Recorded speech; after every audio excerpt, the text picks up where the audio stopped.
Library సిరీస్లో భాగంగా మనం ఈరోజు డిజిటల్ లైబ్రరీ టెక్నికల్ ఇన్ఫ్రాస్ట్రక్చర్ గురించి తెలుసుకున్నాం. డిజిటల్ లైబ్రరీ ప్రీవియస్గా ఓవర్వ్యూ తెలుసుకున్నాం, డిజిటైజేషన్ తెలుసుకున్నాం. ఈ వీడియోలో మనం టెక్నికల్ ఇన్ఫ్రాస్ట్రక్చర్, డిజిటల్ లైబ్రరీకి టెక్నికల్ ఇన్ఫ్రాస్ట్రక్చర్ ఏం కావాలి, అది server side softwares, server side hardware, అంటే client side software, client side softwares, hardwares ఎలా ఉన్నాయి, ఆ కమ్యూనికేషన్ ఇన్ఫ్రాస్ట్రక్చర్ ఏంటి అనే దాని గురించి ఈ వీడియోలో తెలుసుకుందాం. డిజిటల్ లైబ్రరీ మెయింటైన్ చేయడానికి మనకి ఈ హార్డ్వేర్ సాఫ్ట్వేర్ కంపల్సరీ అన్నమాట. దానికి సంబంధించి మనం దీంట్లో ఫస్ట్ సర్వర్స్ హార్డ్వేర్ ఏంటి, ఫస్ట్ సర్వర్ సైడ్ హార్డ్వేర్ ఏమున్నాయని మనం తెలుసుకుందాం. సర్వర్ సైడ్ హార్డ్వేర్స్ మనకి బేసిక్గా ఫస్ట్ సర్వర్స్ కావాలి. సర్వర్ కావాలంటే మనం జనరల్గా ఎక్కడైనా లైబ్రరీస్లో కానీ మనం సర్వర్స్ ఉపయోగించేటప్పుడు డెస్క్టాప్ సిస్టమ్ని అది సర్వర్గా మనం కన్సిడర్ చేసి చేస్తాం అన్నమాట. కానీ డెడికేటెడ్ సర్వర్స్ ఉంటాయి అన్నమాట. ఆ సర్వర్స్ డిఫరెంట్ అన్నమాట, దాని కాన్ఫిగరేషన్ అంతా డిఫరెంట్ అన్నమాట. సర్వర్ మనకి మన సర్వర్లో మామూలుగా i5, i7, i9 ఇట్లా ఉంటుంది కదా మన ప్రాసెసర్. వాటిల్లో అలాంటి ప్రాసెసర్ ఉంటాయి, జియాన్ ప్రాసెసర్ ఉంటాయి. అంటే ఇప్పుడు ఇంటర్లో చూస్తే జియాన్ ప్రాసెసర్ ఉంటాయి అన్నమాట. అలాగే ర్యామ్, ఈసీసీ ర్యామ్ ఉంటుంది, ఈసీసీ ర్యామ్ ఉంటాయి, ఎర్రర్ కరెక్టింగ్ కోడ్ ర్యామ్ అని ఉంటుంది. ఆ ర్యామ్ మామూలు జనరల్ వాటిల్లో మామూలు డెస్క్టాప్లో మామూలు ర్యామ్ ఉపయోగిస్తాం. అట్లా హార్డ్ డిస్క్స్లో మనకి హై కెపాసిటీ, ఇప్పుడు ఆల్రెడీ ఎస్ఎస్డి హార్డ్ డిస్క్లు, ఇంతకుముందు హెచ్డిడి అంటే హార్డ్ డిస్క్ డ్రైవ్ అనేది, ఇప్పుడు సాలిడ్ స్టేట్ డ్రైవ్స్ వస్తాయి అనమాట. సాలిడ్ స్టేట్ ఇప్పుడు సాతా అంటారు, మనం ఇంతకుముందు పేటా అనేది సాతా హార్డ్ డిస్క్స్. ఆల్రెడీ ఇట్లాంటి అన్నిటికీ సర్వర్ సైడ్ కాన్ఫిగరేషన్స్ మన హార్డ్వేర్ దానికి తగ్గట్టు మన కెపాసిటీలో తీసుకోవాల్సింది అనమాట. ర్యామ్ కానీ ఇవన్నీ server only dedicated server select చేసుకున్నప్పుడు మనకి హై పర్ఫార్మెన్స్ ఉంటుంది, ప్రాబ్లం లేకుండా ఉంటుంది అనమాట. అలాగే ఈ ప్రాసెసర్ కూడా జియాన్ ప్రాసెస్లో వాటిలో మల్టీ ప్రాసెస్ సపోర్టింగ్ ఉంటుంది అనమాట. మదర్ బోర్డ్స్ కూడా ఒక్క ప్రాసెస్ కాకుండా 2-3 ప్రాసెసర్ ఉండే దానికి సపోర్టింగ్ ఉంటాయి అన్నమాట సర్వర్స్. అట్లాంటి సర్వర్స్ మనం సెలెక్ట్ చేసుకోవాలన్నమాట. ఇన్పుట్ డివైజెస్కి వచ్చేసి స్కానర్స్, డిజిటల్ కెమెరాస్, మనకి వీడియో కెమెరాస్, టచ్ స్క్రీన్స్, ఇవన్నీ టచ్ స్క్రీన్స్ కొన్ని అవసరమైనప్పుడు ఉపయోగిస్తారు దాన్ని. ఈ విధంగా ఇన్పుట్ డివైజెస్ కావాలి. అయితే స్కానర్స్ చెప్పాం కదా, డిఫరెంట్ టైప్ ఆఫ్ స్కానర్స్ ఉన్నాయి ఆల్రెడీ అవైలబిలిటీలో. ప్రీవియస్ వీడియోలో డిజిటైజేషన్ ప్రాసెస్లో మనం ఈ స్కానర్స్ కూడా మనం చెప్పామన్నమాట. ఫ్లాట్ బెడ్ స్కానర్స్ అని, షీట్ ఫీట్ స్కానర్స్ అని, డ్రమ్ స్కానర్స్ అని, డిజిటల్ కెమెరాస్, మామూలుగా slide scanners, microfilm scanners, video grabber, అలాగే హ్యాండ్ స్కానర్స్, ఇట్లాంటి డిఫరెంట్ స్కానర్స్ మనకి దీంట్లో అవైలబిలిటీ ఉంటాయి అన్నమాట.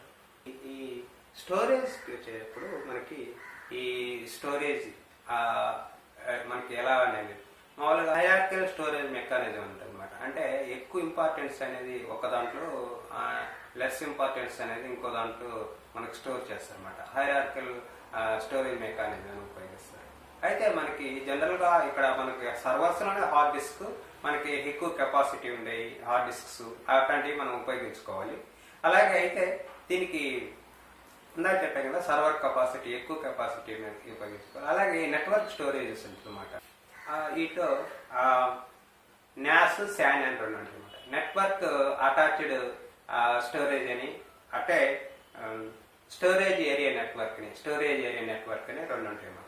వీటిలో మనకి ఇవి రెండు మనకి నెట్వర్క్ అటాచ్డ్ స్టోరేజ్ వచ్చేసి మనకి జనరల్గా స్మాల్ బిజినెస్, స్మాల్ ఇన్స్టిట్యూషన్స్కి ఉపయోగిస్తారు. అట్లాగే స్టోరేజ్ ఏరియా నెట్వర్క్ అనేది ఈ storage high speed, high capacity ఉన్న వాటికి ఇన్స్టిట్యూట్స్ కానీ బిజినెస్ కానీ ఈ స్టోరేజ్ ఉపయోగిస్తారు అనమాట. మనకి ఇక్కడ ఈ మన యొక్క ఇన్స్టిట్యూట్స్కి అవసరమైన దాని ప్రకారంగా మనం వాటిని ఎన్నుకోవాల్సి వస్తుంటుంది అనమాట. మనకి అంటే నెట్వర్క్ స్టోరేజెస్, ఇంటర్నల్ స్టోరేజెస్ కాదు, నెట్వర్క్ స్టోరేజెస్ అని. అయితే దీంట్లో మనకి ఈ హార్డ్వేర్స్లో మనకి ఇంకా ఈ స్టోరేజ్లో రైడ్ మెకానిజం ఒకటి ఉపయోగిస్తారు అనమాట. రైడ్ అంటే కాన్ఫిగరేషన్, రైడ్ అంటే రెడెంట్ అరే ఆఫ్ ఇండిపెండెంట్ డిస్క్ అన్నమాట దీని అర్థం. రైడ్ అంటారు. ఈ రైడ్ మనకి కాన్ఫిగరేషన్ ఉపయోగించినప్పుడు దాన్ని ఏంటంటే ఎక్కువగా మనకి ఈ స్టోరేజ్కి ఎక్కువగా ఆన్లైన్లో ఎక్కువగా ఈ మెకానిజం ఉపయోగిస్తారు. ఏంటంటే దీంట్లో రైడ్ 0 అని 1 అని 5 అని 10 అని అట్లా రకరకాలు ఉన్నాయన్నమాట. అయితే వీటిలో బేసిక్ ఏంటంటే ఇది ఫాల్ట్ టాలరెన్స్ సిస్టమ్ అన్నమాట. ఫాల్ట్ టాలరెన్స్ సిస్టమ్ అంటే మనకి ఆ స్టోరేజ్ మన సర్వర్లో ఒక దాంట్లో డేటా అంతా స్టోర్ చేస్తాం. స్టోర్ చేసినప్పుడు మనకి ఏదైనా ప్రాబ్లం వచ్చి ఆ డిస్క్ ప్రాబ్లం ఎగిరిపోయింది అనుకో, మనకి ఆ డేటా లాస్ అయిపోతుంది అనమాట. అలా కాకుండా ఈ రైట్ కాన్ఫిగరేషన్స్లో డిఫరెంట్ డిస్క్స్లో డేటా స్టోర్ చేస్తారన్నమాట. డిఫరెంట్ డిస్క్స్లో దీనివల్ల ఏంటంటే హై స్పీడ్ ఉంటుంది. ఒక దాంట్లో డేటా ఒక కొలాప్స్ అయినా, ఒక హార్డ్ డిస్క్ కొలాప్స్ అయినా కూడా ఇంకో డిస్క్ నుంచి డేటా మనకి రీకవర్ అవుతుంది. ఎక్కువగా ఆన్లైన్లో మనకి ఏదైనా పెద్ద పెద్ద కంపెనీస్ ఇవన్నీ డేటాని అలాగే స్టోర్ చేస్తాయి అన్నమాట. డిఫరెంట్ ఒకే సేమ్ డేటాని డిఫరెంట్ డిస్క్లో మనకి స్టోర్ చేస్తారు. ఒకదాన్ని ఫెయిల్యూర్ అయినా కూడా ఇంకో దాని నుంచి మనకి ఈ ఫాల్ట్ టాలరెన్స్ సిస్టమ్ నుంచి మనం ఈ సిస్టమ్కి ఇది ఉపయోగపడుతుంది రైడ్ అనేది. అయితే రైడ్ 0లో మనకి రికవరీకి కుదరదు, ఫాల్ట్ టాలరెన్స్కి సపోర్ట్ ఉండదు, కానీ కొదమట అనేది సపోర్ట్ ఉంటుంది అన్నమాట. రైడ్ 0లో ఏంది వచ్చేసి దీంట్లో ఇంకో దాంట్లో 50%, ఇంకో దాంట్లో 50% అట్లా ఉంటుంది అనమాట. ఒకటి ఫెయిల్ అయితే ఆ 50% డేటా ఉంటుంది. కానీ రైడ్ అన్న అట్లా రకరకాలు ఉన్నాయి. వాటికి సంబంధించి మనకి డిఫరెంట్ రైడ్ వాటిలో స్టోర్ చేస్తారు అనమాట. అప్పుడు ఏంటంటే ఒక డిస్క్ ఫెయిల్యూర్ అయినా కూడా డేటా ఇంకో దాంట్లో ఉంటుంది అనమాట. మనం డేటా స్టోర్ చేసేటప్పుడే డిఫరెంట్ డిస్క్స్లో మన డేటాని స్టోర్ అయిపోయి ఉంటుంది అనమాట. అప్పుడు ఒకటి ఫెయిల్యూర్ అయినా కూడా సేమ్ డేటా మళ్ళీ ఇంకో దాంట్లో ఉంటుంది కాబట్టి దాని నుంచి రికవర్ చేస్తారు అనమాట. ఈ రైడ్ సిస్టంలో అదనమాట మెయిన్ బెనిఫిట్. అలాగే స్పీడ్ కూడా, పర్ఫార్మెన్స్ డిఫరెంట్ డిస్కస్ ఉంటుంది కదా, పర్ఫార్మెన్స్ కూడా చాలా బాగుంటుంది. మళ్ళీ ఎక్స్టర్నల్ బ్యాకప్ మనం మామూలు సర్వర్లో తీసుకుంటే అది CD రోమా, DVD లేకపోతే బ్లూరేనా లేకపోతే మ్యాగ్నెటిక్ టేప్స్ అనేది ఎక్స్టర్నల్ హార్డ్ డిస్క్, దేని నుంచి కూడా మనం బ్యాకప్ అలా కూడా మనం ఈ స్టోరేజ్కి ఎక్స్టర్నల్ బ్యాకప్ కూడా తీసుకుంటాం అన్నమాట. ఈ విధంగా మనం ఈ స్టోరేజ్కి సంబంధించి కమ్యూనికేషన్కి సంబంధించి కమ్యూనికేషన్ డివైజెస్ వచ్చేసి స్విచెస్, రోటర్స్, హబ్స్, మనకి మోడమ్స్ ఇట్లాంటి డిఫరెంట్ డివైజెస్ అవసరం అవుతుంది అనమాట. మనకి నెట్ కనెక్షన్స్కి మళ్ళీ ఇక్కడ ఇంటర్నల్గా స్టోరేజ్ ల్యాన్లో ఉపయోగించడానికి కానీ ఈ డివైజెస్ మనకు అవసరం అవుతాయి. అలాగే మనకి సర్వర్ సైడ్ సాఫ్ట్వేర్స్ అండి. ఇవన్నీ server side hardwares. Server side softwares అండి. మనకి సర్వర్ సైడ్ సాఫ్ట్వేర్ చూస్తే ఫస్ట్ మనకి సర్వర్ సైడ్ OCR సాఫ్ట్వేర్ అంటే మనకి ఏదైతే మనం స్కాన్ చేస్తామో అది జనరల్గా అయితే బిట్ మ్యాప్ ఫైల్లో వస్తుంది. బిట్ మ్యాప్ ఫైల్లో వస్తుంది. దాన్ని మనం ఒక బుక్ స్కాన్ చేసామనుకో, స్కాన్ చేసినప్పుడు అది ఆ ఇమేజ్ ఫార్మాట్లో వచ్చేస్తుంది అన్నమాట. బిట్ మ్యాప్ ఇమేజ్ ఫార్మాట్లో అది మనం టెక్స్ట్ లాగా ఎడిట్ చేయడానికి కానీ లేకపోతే సెర్చ్ చేయడానికి కానీ కుదరదు అన్నమాట. అందుకని దానికి OCR ఆప్టికల్ క్యారెక్టర్ రికగ్నిషన్ అనే సాఫ్ట్వేర్స్ ఉంటాయి అన్నమాట. ఆ సాఫ్ట్వేర్ ఏం చేస్తుందంటే మన ప్రీవియస్ వీడియోలో దాని గురించి డీటెయిల్గా వివరించాము. అది మనకి ఈ ఇమేజ్ని ఎడిటబుల్ టెక్స్ట్గా మారుస్తుంది అనమాట. అది PDF కానీ లేదా వర్డ్ ప్రాసెస్ ఫైల్స్ కానీ ఏదో ఏ ఫార్మాట్లో ఉంటే ఆ ఫార్మాట్ రీడబిలిటీ ఎడిటబుల్గా ఉండేట్టుగా చేస్తుంటుంది అనమాట. అదే ఇమేజ్ అయితే డైరెక్ట్గా ఇమేజ్ డిఫరెంట్ ఫార్మాట్లో మార్చుకోవచ్చు. మనకు టెక్స్ట్ అయినప్పుడు అది ఇమేజ్గా కాపీ స్కాన్ చేసినప్పుడు ఇమేజ్గా వస్తుంది కదా, దాన్ని మళ్ళీ ఎడిట్ చేయడానికి కానీ ఇండెక్స్ చేయడానికి ఒక టెక్స్ట్ లాగా ఉండడానికి మళ్ళీ ఈ OCR సాఫ్ట్వేర్స్ యూజ్ చేస్తారు అనమాట. అవి మామూలుగా మళ్ళీ బిట్ మ్యాప్ ఇమేజ్ లాగా వస్తుంది స్కాన్ చేసినప్పుడు మనకి. బట్ లాంగ్ టర్మ్ ప్రిజర్వేషన్ మటుకు టిఫ్ ఫార్మాట్లో సేవ్ చేస్తారు. దాన్ని టిఫ్ ఫార్మాట్లో ఒరిజినల్స్ వల్ల టిఫ్ ఫార్మాట్లో ఉంచేస్తారు. మనకి అవుట్పుట్ జనరల్గా యూసేజ్ కోసం మనకి ఏ ఫార్మాట్లో కావాలి, PDF లేకపోతే వర్డ్ ఫైల్ కానీ ఎలాగనేది అలా మారుస్తారు. కానీ ఒరిజినల్ టిఫ్ దాంట్లోనే సేవ్ చేస్తారు లాంగ్ టర్మ్ ప్రిజర్వేషన్ కోసం. ఇది మనకి OCR సాఫ్ట్వేర్ మనకు అవసరం అవుతుంది. కానీ జనరల్గా స్కానర్స్లో దీంట్లో ఓమ్ని పేజ్ అనే ఒక సాఫ్ట్వేర్ ఉంది, లేకపోతే అవి ఫైన్ రైడర్ అనే OCR సాఫ్ట్వేర్స్ ఉంది. అలాగే ఈ OCRస్కి రీటచింగ్ చేయడం కోసం అడోబే క్యాప్చర్ ఇంకో సాఫ్ట్వేర్ యూజ్ చేస్తారు. ఇవన్నీ కమర్షియల్ సాఫ్ట్వేర్స్ అని కొన్ని ఫ్రీ సాఫ్ట్వేర్స్ కూడా ఆన్లైన్లో మనకు అవైలబిలిటీ ఉన్నాయి OCR సాఫ్ట్వేర్స్. అలాగే కొన్ని మనం స్కానర్స్ కొనేప్పుడే స్కానర్ తోటే మనకి ఈ OCR సాఫ్ట్వేర్స్ కూడా ఇప్పుడు చాలా మంది ప్రొవైడ్ చేస్తున్నారు. చాలా స్కానర్స్ కొన్నప్పుడు మనకు OCR సాఫ్ట్వేర్ విత్ ఇంటిగ్రేటెడ్ గా ఇచ్చేస్తారు. మనకి ఇమేజెస్ అనుకో, ఇమేజెస్ ని మనం టచ్ చేయాలి, ఇమేజెస్ ని మనం వాటిని ఎడిట్ చేయాలి, కొంచెం మోడిఫికేషన్ చేయాలి. దానికి మనకి అడోబే క్యాప్చర్ కొంత ఉపయోగిస్తారు. కానీ ఫుల్ ఇమేజెస్ అనుకో, ఇమేజెస్ అన్నప్పుడు వాటి ఇమేజ్ ఫైల్లో కానీ ఈ గ్రాఫిక్స్ అన్ని మనం స్కాన్ చేస్తాం. ఆ గ్రాఫిక్స్ కి టచింగ్ చేయడం కోసం, ఎడిట్ చేయడం కోసం మనకి అడోబ్ ఫోటో ఉపయోగిస్తాం. అడోబ్ ఫోటోషాప్ అది కమర్షియల్ సాఫ్ట్వేర్. మనకు ఓపెన్ సోర్స్ సాఫ్ట్వేర్లో కావాలంటే GIMP ఈ జింప్ అన్ని ఆపరేటింగ్ సిస్టమ్స్ కి సపోర్ట్ ఉంటుంది అనమాట. అన్ని ఆపరేటింగ్ సిస్టమ్స్ కి సపోర్ట్ ఉంటుంది అనమాట. ఈ జింప్ కూడా సేమ్ అడోబ్ ఫోటోషాప్ ఏం ఫంక్షన్ చేస్తుంది, ఇది కూడా అన్ని ఫంక్షన్స్ కి ఎడిటింగ్ సంబంధించి అంటే ఇమేజ్ ఎన్హాన్సింగ్ చేసుకోవడానికి, రకరకాల మ్యానిపులేట్ చేయడానికి, దానికి అన్నిటికీ దానికి ఉపయోగపడుతుంది అనమాట ఈ జింప్ సాఫ్ట్వేర్ కూడా. ఇవి ఈ ఎడిటింగ్ సాఫ్ట్వేర్స్. అట్లాగే ఆపరేషన్ ఆఫ్ డిజిటల్ లైవ్, ఇవి స్కానింగ్, OCRs కి ఇమేజ్ టచింగ్. అట్లాగే అసలు డిజిటల్ లైవ్ రన్ కావడానికి, ఆపరేషన్ కావడానికి ఏం సాఫ్ట్వేర్స్ కావాలి మనకి, ఆపరేటింగ్ సిస్టమ్ కానీ, డిజిటల్ లైబ్రరీ సాఫ్ట్వేర్స్ కానీ, ఇవన్నీ అన్నమాట. అట్లా దానికి సంబంధించి మనకి ఇవి మనకి ఆపరేటింగ్ సిస్టమ్ బేసిక్ గా ఈ డిజిటల్ లైబ్రరీకి సంబంధించి లైనెక్స్ బేస్డ్, అంటే లైనెక్స్ ఫేవర్ సంబంధించిన ఏవైతే ఉన్నాయో సాఫ్ట్వేర్స్ అవి ఎక్కువగా ఉపయోగిస్తుంటారు. అంటే యూనిక్స్ సంబంధించి యూనిక్స్ రిలేటెడ్ ఉన్నాయి కదా మనకి, లైనెక్స్ కానీ, లైనెక్స్ ఫేవర్స్, ఓబంటా కానీ, మింట్ కానీ, ఈ సెంట్ కానీ, రకరకాల సాఫ్ట్వేర్స్ ఉన్నాయన్నమాట. దాని ఫేవర్స్ సంబంధించి వాటికి ఆ సాఫ్ట్వేర్స్ యూజ్ చేస్తారు. కానీ విండోస్ కూడా యూజ్ చేస్తారు. మ్యాక్ సిస్టమ్స్, మళ్ళీ యాపిల్ సిస్టమ్స్ ఉన్నాయి కదా, అవి మళ్ళీ వాళ్ళు యూజ్ చేస్తుంటారు. మనం జనరల్ గా విండోస్ కానీ లేకపోతే లైనెక్స్ సిస్టమ్ బెటర్ గా ఉంటుంది మనకి. లైనెక్స్ రిలేటెడ్ గా మనకి ఈ సాఫ్ట్వేర్స్ ఆపరేటింగ్ సిస్టమ్ వచ్చేయడం అనేది బెటర్ గా ఉంటుంది. దానికి ఎక్కువ సపోర్టింగ్ ఓపెన్ సోర్స్ సాఫ్ట్వేర్స్ మనకి ఉపయోగపడతాయి అన్నమాట. వెబ్ సర్వర్ కావాలి, దానికి వెబ్ సర్వర్ సాఫ్ట్వేర్, దానికి అపాచే వెబ్ సర్వర్ ఉంటుంది. అపాచే వెబ్ సర్వర్ ఉంటుంది, అది ఓపెన్ సోర్స్. అలాగే మైక్రోసాఫ్ట్ అది ఇంటర్నెట్ ఇన్ఫర్మేషన్ సర్వర్ ఉంది. అది అంటే మనకి క్లయింట్స్ నుంచి, సర్వర్ నుంచి, క్లయింట్ నుంచి మనకి యాక్సెస్ చేయడానికి ఈ వెబ్ సర్వర్ ఉపయోగపడుతుంది అనమాట. ఈ వెబ్ సర్వర్ కి మనం అపాచే వెబ్ సర్వర్, ఇప్పుడు DSpace కి అపాచే ఉపయోగిస్తారు ఇంకా. అలాగే మనకి ఈ డిజిటల్ లైబ్రరీ సాఫ్ట్వేర్ చేయడానికి మనకి డేటాబేసెస్ అవసరం ఉంటుంది అనమాట. డేటాబేసెస్ లో రకరకాల డేటాబేస్ ఉన్నాయి. వరాకెల్ కానీ, MS SQL కానీ, అవి కమర్షియల్. ఓపెన్ సోర్స్ లో అయితే MySQL, PostgreSQL అని, NoSQL, MongoDB అని, ఇట్లాంటి రకరకాల సాఫ్ట్వేర్స్ అన్నమాట. ఇప్పుడు మామూలుగా మనకి DSpace లో వచ్చేసి మనకి అపాచే వెబ్ సర్వర్ అవుతారు, డేటాబేసెస్ గా PostgreSQL కానీ, కమర్షియల్ అయితే వరాకెల్ కానీ ఉపయోగిస్తారు అనమాట. ఇట్లాంటి ఒక్కో దాంట్లో ఒక్కో డేటాబేస్ ఉపయోగిస్తుంటారు. మనకి డిజిటల్ లైబ్రరీ సాఫ్ట్వేర్, ఈ డిజిటల్ లైబ్రరీ సాఫ్ట్వేర్ లో మనకి పాపులర్ గా DSpace ఉంది, గ్రీన్ స్టోన్ ఉంది, ఈప్రింట్ ఉంది, ఫెడోరా ఉంది. ఇవన్నీ open source softwares. Content DM అనేది ఫ్రమ్ OCLC, అది కమర్షియల్ సాఫ్ట్వేర్స్. వైటెల్ ఉన్నాయి, అవన్నీ కమర్షియల్ సాఫ్ట్వేర్స్ కూడా చాలా ఉన్నాయి. మన ప్రీవియస్ వీడియోలో వాటి గురించి కూడా డిస్కషన్ చేస్తాయి. ఏ సాఫ్ట్వేర్స్, కమర్షియల్ సాఫ్ట్వేర్స్ ఉన్నాయి వీటికి సంబంధించి. DSpace అనేది open source institutional repository softwares. ఇది వచ్చేసి HP వాళ్ళు అండ్ MIT ఇన్స్టిట్యూట్ వాళ్ళు వీళ్ళిద్దరు కంబైన్ గా దీన్ని డెవలప్ చేశారు. అయితే దీన్ని ఇప్పుడు మెయింటైన్ చేస్తున్నమాట డ్యూరాస్పేస్ ఫౌండేషన్ వాళ్ళు దీన్ని మెయింటైన్ చేస్తున్నమాట DSpace. మనకి green stone digital library software.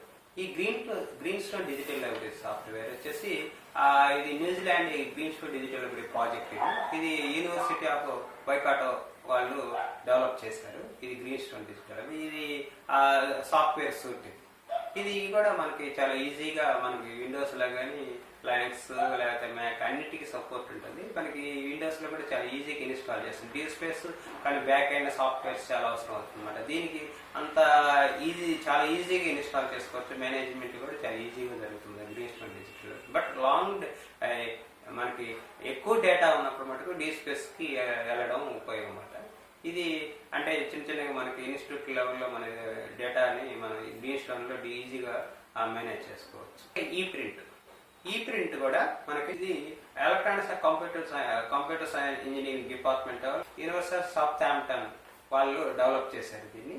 ఇది ఈప్రింట్. ఇది అయితే ఎక్కువగా scholarly communication, scholarly data manage చేయడానికి జనరల్ గా స్కాలర్లీ రిపాజిటరీ అంటారు. దీనికి ఈప్రింట్ దానికి బాగా సపోర్ట్ ఇస్తుంది అన్నమాట ఈప్రింట్.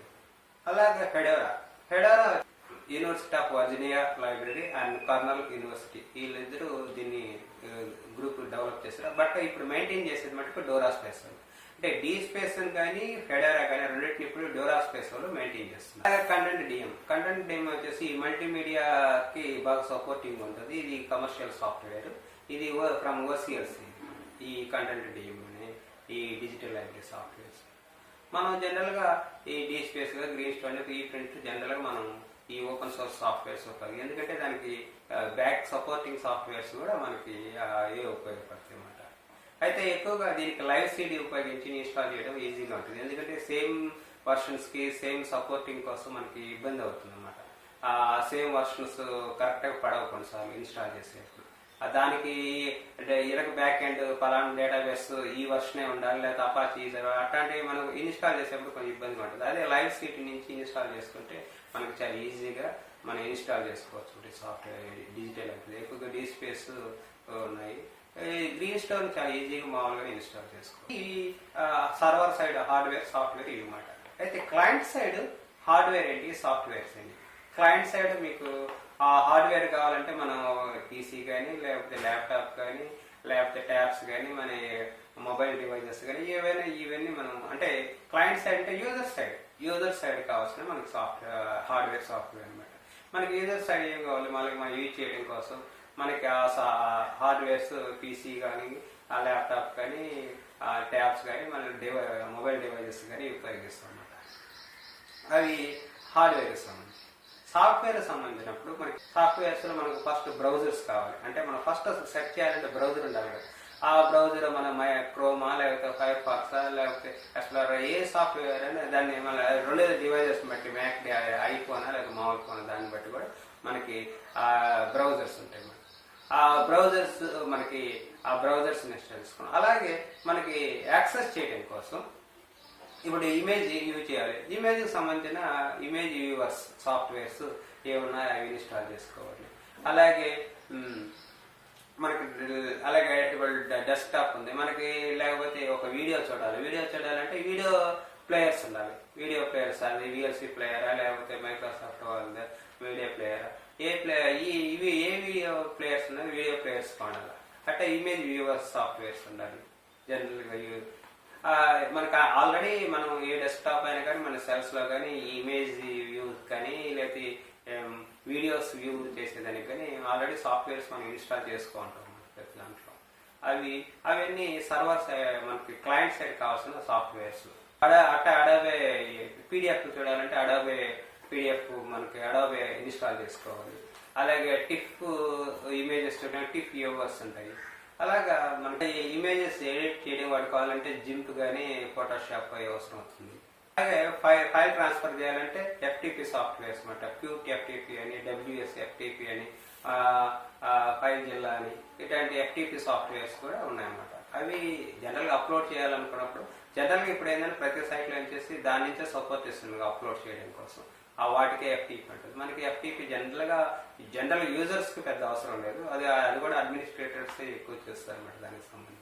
అలా ఈడీ ఎడిటింగ్ సంబంధించిన ఆ సాఫ్ట్వేర్స్ ఇవి కూడా ఏంటంటే సర్వర్ సైడ్ వాళ్ళకి అవసరం అవుతాయి, మామూలుగా వీళ్ళకి అవసరం లేదు. సర్వర్ సైడ్ వాళ్ళకి అయితే అడోబే ప్రీమియర్ అని కానీ లేకపోతే ఫిల్మోరా కానీ చాలా ఉన్నాయన్నమాట సాఫ్ట్వేర్స్. అవి వాళ్ళు ఉపయోగిస్తారు సర్వర్ సైడ్ వాళ్ళు. క్లయింట్ సైడ్ జనరల్గా వీడియో ఎడిటింగ్ చేయాల్సిన అవసరం ఉంది అనమాట. ఆ client side hardware and software.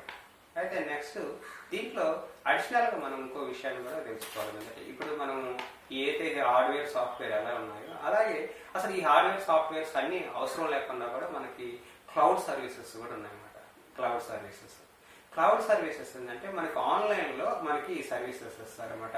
మనకి ఈ సర్వీసెస్ కూడా డిఫరెంట్స్ గా ఉంటాయి అన్నమాట. ఈ క్లౌడ్ సర్వీసెస్ కూడా ఈ ఇన్ఫ్రాస్ట్రక్చర్ యాజ్ ఎ సర్వీస్ అని, సాఫ్ట్వేర్ యాజ్ ఎ సర్వీస్ అని, ప్లాట్ఫామ్ యాజ్ ఎ సర్వీస్ అని డిఫరెంట్ ఉంటాయి అన్నమాట. దాన్ని బట్టి ఆప్షన్స్ తీసుకుంటాం. మనం జనరల్గా ఏంటంటే మనం స్పేస్ తీసుకొని మనమే సర్వర్స్ చేసుకుని దానిలోకి మనం డేటాని అప్లోడ్ చేసుకుంటాం ఆన్లైన్ లో.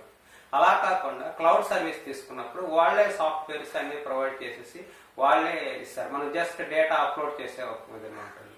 అలాగే అంటే అది మనం సెలక్షన్ చేసుకున్నాం బట్టి మొత్తం స్పేస్ మెయింటెనెన్స్ అంతా వాళ్ళదేనా, లేకపోతే ఓన్లీ స్పేస్ ఇచ్చేసి సాఫ్ట్వేర్స్ ఇన్స్టాల్ సపోర్టింగ్ ఇస్తారా, లేకపోతే మనకి ఇక్కడ ఏం లేకుండా ఇంటర్నల్ సర్వర్ ఏం లేకుండా అంతా ఎక్స్టర్నల్ సర్వర్లోనే ఇస్తారా అనేది దాన్ని బట్టేసి క్లౌడ్ సర్వీస్ మనం ఏదైతే సెలెక్ట్ చేసుకుంటే దాన్ని బట్టి ఉంటుంది అనమాట. మనం మొత్తం క్లౌడ్ సర్వీస్ ఇచ్చేసి ఓన్లీ డేటా అప్లోడ్ చేసే ఆప్షన్ ఉంటుంది అనమాట. మొత్తం ఇయర్కి ఇంత పేమెంట్ చేసేస్తే మొత్తం వాళ్ళ మెయింటెనెన్స్ ఉంటుంది అనమాట. మనకి ఇక్కడ దానికి సంబంధించిన హార్డ్వేర్ జస్ట్ మనం స్కానింగ్ చేయొచ్చు, స్కానింగ్ చేసేవాటికి ఆ ప్రాసెస్ చేయొచ్చు, లేకపోతే మొత్తం మనం ఇవ్వాలనేది దాన్ని బట్టి మనం ఆ కాంటాక్ట్ని బట్టి ఉంటుంది అనమాట. ఈ క్లౌడ్ సర్వీసెస్ లో కూడా ఇప్పుడు చాలా మంది క్లౌడ్ సర్వీస్ ఇస్తున్నారు అంటే వాళ్ళకి ఇంటర్నల్ గా సాఫ్ట్వేర్స్, హార్డ్వేర్స్, లేకపోతే ఈ కమ్యూనికేషన్ డివైజెస్ ఇవన్నీ చాలా ఎక్కువ ఎక్స్పెన్సివ్ అవుతుంది కాబట్టి క్లౌడ్ సర్వీస్ అని కొంతమంది కొంచెం ఆఫర్స్ ఉంటాయి కాబట్టి వాటి ద్వారా వాళ్ళు క్లౌడ్ సర్వీసెస్ ఆన్లైన్ లో సరే ఈజీగా వాళ్ళు మెయింటైన్ అంటే ఇక్కడ మనం హార్డ్వేర్ సాఫ్ట్వేర్ మెయింటైన్ చేయడం చాలా కష్టం అవుతుంది కాబట్టి ఆ క్లౌడ్ సర్వీస్ టోటల్ పేమెంట్ చేసేసి వాళ్ళు స్టోరేజెస్ కానీ సంబంధించిన కానీ బ్యాకప్కి సంబంధించిన కానీ ఇట్లాంటి మనకి కొంత ఇబ్బందిగా ఉంటుంది. అట్లాంటి అన్నిటికీ వాళ్ళు బాగా సపోర్టింగ్ ఇస్తారు కాబట్టి చాలా మంది క్లౌడ్ సర్వీసెస్ కూడా వెళ్తున్నారు అనమాట. ఈ విధంగా మనకి ఈ డిజిటల్ లైబ్రరీ ఇన్ఫ్రాస్ట్రక్చర్ సంబంధించి హార్డ్వేర్ సంబంధించి సాఫ్ట్వేర్ సంబంధించి ఇవి ఉంటాయి అన్నమాట. ఇవి మనకి ఈ డిజిటల్ లైబ్రరీ హార్డ్వేర్ సాఫ్ట్వేర్ ఈ టెక్నికల్ ఇన్ఫ్రాస్ట్రక్చర్. ఈ ఇన్ఫ్రాస్ట్రక్చర్ మనకి డిజిటల్ లైబ్రరీ స్టార్ట్ చేయాలంటే ఇంటర్నల్ కానీ ఎక్స్టర్నల్ కానీ దానికి ఇవన్నీ మనకు అవసరం అవుతుంది. దాన్ని మనం ఏ సాఫ్ట్వేర్ సెలెక్ట్ చేసుకున్నాం లేదా ఏ హార్డ్వేర్ చేసుకుని బేస్ చేసుకొని మనం ఇది చేయాల్సి వస్తుంది. ఈ విధంగా నెక్స్ట్ వీడియోలో ఈ డిజిటల్ లైబ్రరీ గురించి మరొక వీడియో ఇంకో విషయం గురించి తెలుసు. డిజిటల్ లైబ్రరీ ప్లానింగ్ ఎలా ఉండాలి అనేది మనం తెలుసుకుందాం.